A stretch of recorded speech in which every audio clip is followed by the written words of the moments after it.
Record. I forgot to record. Yes, so good morning, Kid of Prosperity. It is uh, Mary Beth, Kurt, Megan, and myself here with you guys for our MREI Friday sessions. I think this is like our fifth or sixth one now. I mean, time really is kind of moving right along.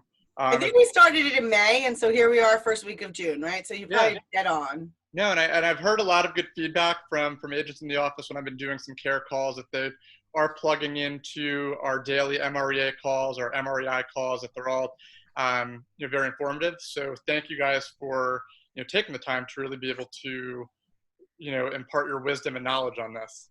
Sure.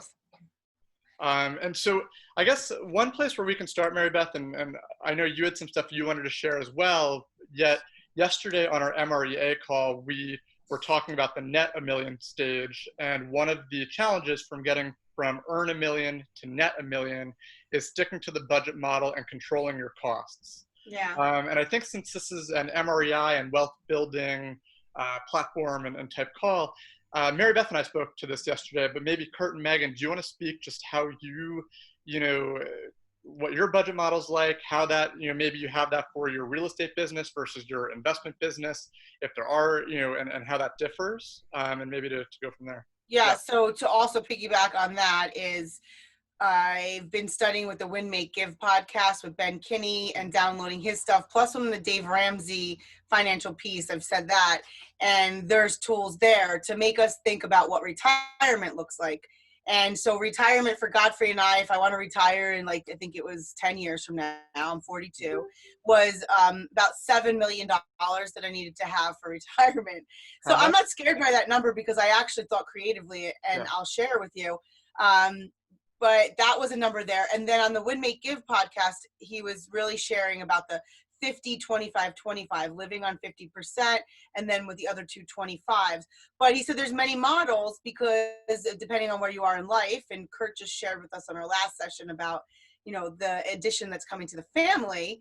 And so at different times in life, it might be an 80-10-10 or a 90-5-5 or a 60-20-20. So talk to us about budgeting and where you're leaving that money for your investments versus living expenses and stuff. So we are, I run our budget for, yes, Megan, please tell us. I run it for the real estate business.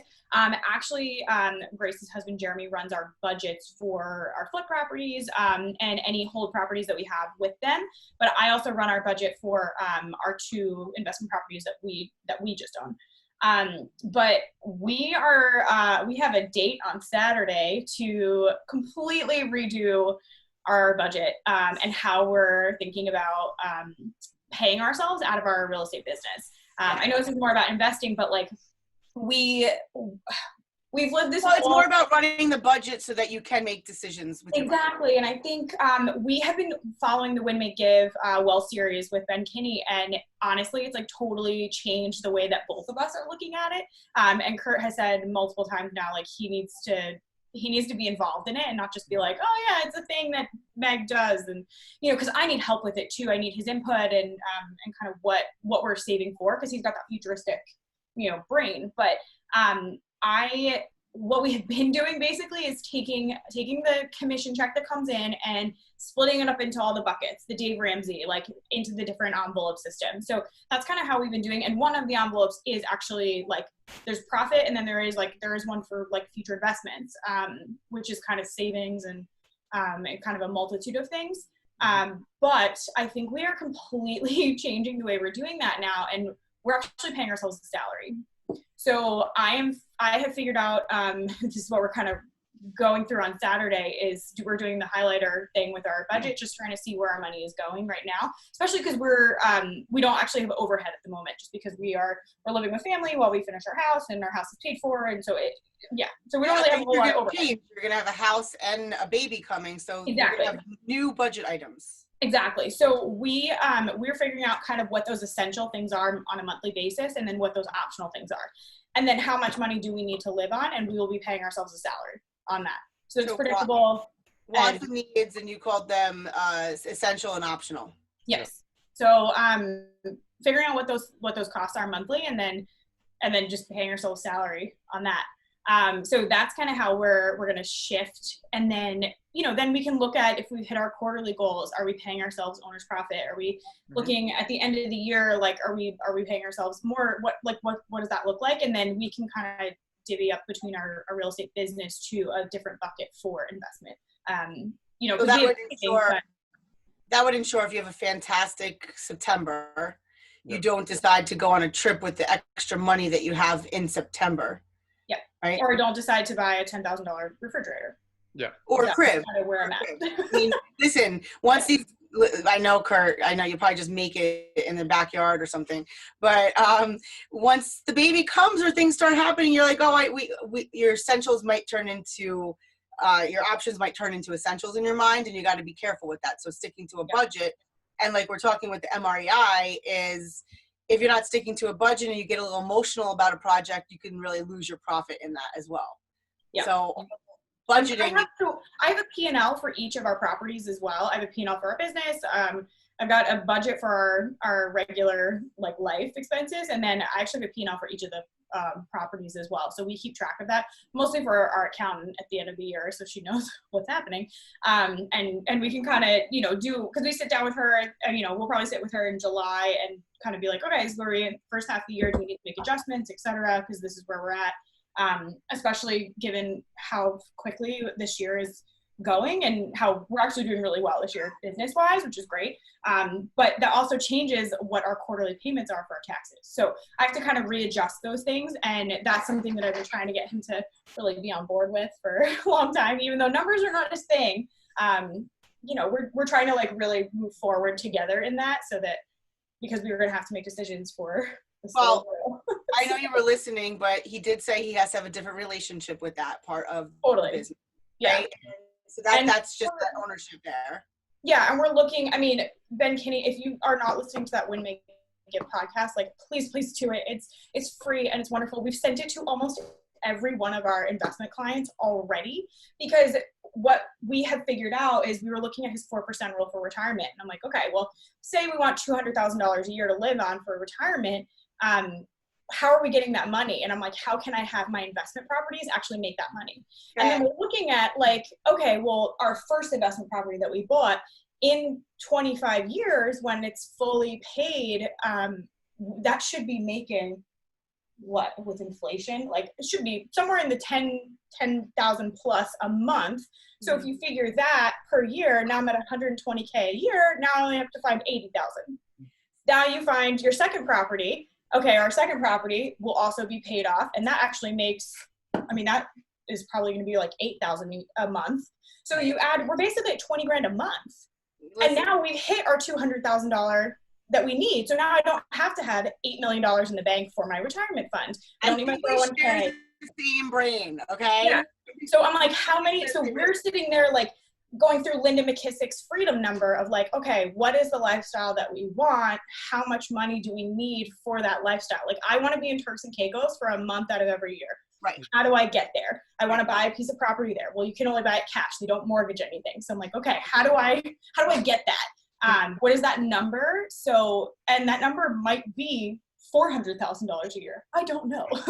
But how can I have enough investment property that is paid off, that is bringing in rental income to cover that cost, so that I don't need to save $8 million between now and 30 years from now, while also having kids and a life, because I'm not putting, 10 grand a month into a savings account. So that's kind of where our brains are right now. And I'm like, what do I need to stick into, a mutual fund or a whatever? That's what we're trying to decide. I dump 10 grand into an account right now so that it's then set up as a trust fund for my kids. So when my grandkids are 40, they can have it and it's millions. We're trying to look at all that stuff. So I love it. I'm literally we're sharing the same brain. Well, yeah. When that number came up of $7 million, it was an annual of about $20,000 a month. And what Ben says is, don't put it as a budget that, it's tight, it's restricted. Put it as your wish budget, a reasonable budget that you can go and enjoy, and you can give, and you can do all of that with it, right? So Godfrey and I we got to that 240 a year. And so that number came out to 7 million. And at first I was like, oh my God, how are we going to do that? And my brain exactly went there. And I said, well, let's just think about that. If we had 30 properties that I wasn't even thinking about the paying off and then what they'll be yielding. I was just thinking, even if we're paying mortgages on them, and 30 properties are all giving us $1,000 a month in positive cash flow. Well, there's your $30,000 a month. Yeah. Well, and $1,000 And at the end of it, I got all these properties and I got all this equity, and I also now own all this real estate. And then just to cap it off is last night I said, man, think about what we're doing for our grandchildren. Our grandchildren, and he's like, nah, I don't want them to enjoy it. I want to enjoy it. I said, I hear you, babe, but at the same time, like, this is life-changing, and then we don't know what our grandchildren are going to need. Social Security goes away. Taxes are insane. Living expenses, building materials go through the roof. Who knows what they're going to need? So, putting $2 million in a trust account might be like, yeah, thanks, Grandpa. It was like $50,000 to them, right? So, we absolutely went there with the grandkids, and we did take the step of calling the accountant. To your point of that your numbers are going to change as you're growing this. A 15-minute call with your accountant quarterly to just check in is giving them an opportunity also to sell you a product. Gotcha. You're not just helping yourself, you're also helping them continue their business as well. So don't feel like you're bothering them. Our accountant took a 15-minute call the other day, and we talked about setting up a 529 for King. Even though we only have 8 years till he's 18, it still may double or so, and that might be a small, and it could transfer to another child. The other thing we talked about was annuities, mutual funds. Where do we throw? Could we set up 5 accounts with 10,000 in them each and just let them go? And that's our grandkids that now they're receiving a couple million. Same brain. Yeah, I just want to say too, for people who are like, how did you come up with like $8 million? Take whatever, like we said, very, very like simple. If you want $200,000 a year to survive on in retirement, you take that 200,000 and you divide it by 0.04, which is the 4% rule, and you're at 5 million. Our number was significantly higher than that because we are, bougie and want a lot of cars. So that's a whole thing. So we're like, all right, well, if that number is, 350, then we need divide that by 0.04. That's almost $9 million that we need in a 401k or some sort of retirement account. So just for people who are like trying to figure that out, that's where that is. And we're trying to just figure out how many properties do we need to have and how much money do we need to be making from those properties. And I'm assuming paid off, because by the time I retire, I'm hoping that those are paid off. And we will not have paid towards really any of them, which is great. So exactly, you'll have tenants in there paying for them. Yeah, we've actually never paid our own mortgage on a property, so which is great. So someone else paid down, the I guess how much were you in now? Like $600,000. Someone else will have paid down $600,000 for us. Plus interest over. I'm like, they'll pay a whole lot more than 600,000, but plus interest. Have the asset free and clear, and you'll also have the cash flow coming in from the tenants that are still in it. Yeah, and you've got the equity if you ever need the money. I mean, heaven forbid something crazy happens, you have the equity in the home to pull out if you need to. So I want people to hear this. Like, I really want people to hear this. Everybody needs to position yourself that in the next 12 months you're buying a property. Yeah. I mean, it's not even to even have a goal as to what you're going to do with it. You just need to get in and buy a property, because we've also seen properties just have that 4% natural appreciation when you look at history. You could take it back all the way into 1980s. 89. I was born in 78, so right around where I was born until now, last 40 years or so, it has a 4% swing. So that you have these dips and valleys, and then these peaks. And yet, if you're in it for the long haul, it's just like stock. You're just going to hold it. You're just going to hold it if it makes sense. And we talked a little bit about this. Identifying something that is going to be a great hold is different than identifying something that is going to be a great flip. Mm-hmm. So flip is the cash now. So if you're trying to, if retirement is your thought, like if it's long-term retirement or long-term wealth or generational wealth, which is really kind of our big why, is leaving a legacy for our grandchildren and beyond. That's really been our big why forever, even before we had kids. It's like, well, if we don't have kids, it'll be for my brother's kids. But that has been our big why. So if you're thinking about long-term wealth, then you need to really be looking at buying hold properties, not flip properties. The flip properties will help you in then pay for the hold properties, but Well, look at the long-term investments. And I am still waiting on Carrington, just letting you know. And I am looking daily.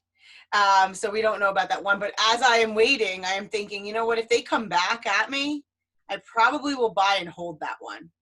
So the flip will give me the equity to then remortgage it and make the mortgage so low that it will really make sense as a 2-family. And then I should go for the variance to get it as a 2-family and just hold it. Exactly. Because if I could pick up that property for really less than 200,000 all in, it's really worth high threes. And 20 years from now, I put it on a 15-year and be done with it. Oh yeah. So other people's money, I love it. I love it. Yeah. And it seems like a scam, but it's other people's money. It really is. I mean, the one property that we're buying right now, not a penny out of pocket. Yeah. I mean, it's $500,000 and not a single penny out of our pockets. So Tell us why is that no money in a pocket? one reason. Sellers holding, it's a commercial property, so you could do seller finance chunk of it. Sellers holding back 25% of the mortgage.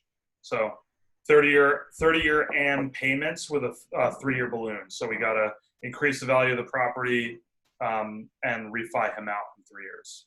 Okay. And that one we're buying with Jeremy and Grace too. So it's like it's funny. I don't know. We talk about like diversifying, and like we have some properties we own by ourselves. They have properties they own by themselves, and then we also have properties that we own together. And I feel like eventually we'll probably buy something with my parents because they're now looking at retirement and they're looking at their 401k and they're like, oh crap, like. Yeah. Uh-oh. I'm like, yeah, uh-oh. You know, like how do we do this? And so they're like, well, we're scared to buy one ourselves. So we're trying to figure out like how do we get them just one property right now, and can we make it make sense for 15 years? Because my parents are they're in their late 50s. So it's like, okay, well in 15 years, if that property's paid down and they haven't paid anything off, now there's their retirement. So I don't want people to think like, oh, well, they're 30, so you can do it. It's not too late. It's not too late. Well, and I was actually going to mention that, and that actually ties something I was going to say a couple minutes ago, is that, you know, on the call that Kurt and Mary Beth had, Kurt, you said you were 33 years old. And I think I look at this from a perspective of, you know, we're very fortunate to be in the Keller Williams world, because I've been in other brokerages and these conversations are not even remotely brought up or really focused on. So just the wealth building aspect is something that I think has been a huge value add, you know, on these calls at KW. So I guess one thing I was just going to bring up is, you know, it's never too late, because like you said, there's going to be people who are older in life who are realizing, oh crap, like I haven't been doing this stuff. So it's not too late. But number two, I guess what I was going to ask is, so, you know, Megan, you and Kurt really balance each other really well in terms of your strengths, I guess I would say. Like when you're talking about budgets and stuff, like I'm not a numbers person. Like I get them, but like that's not going to be my bread and butter. And so I think like when you guys, like you have a really good relationship. So what advice would you offer to somebody who maybe is a single agent or on their own, who maybe is good at one thing but not the other? Like, do you find a coach to help you, an accountant? Do you find like who are the people that you would get if you didn't have like a husband and wife situation where that balance really kind of plays off each other so nicely? I think there's a couple ways to answer that. Mm-hmm.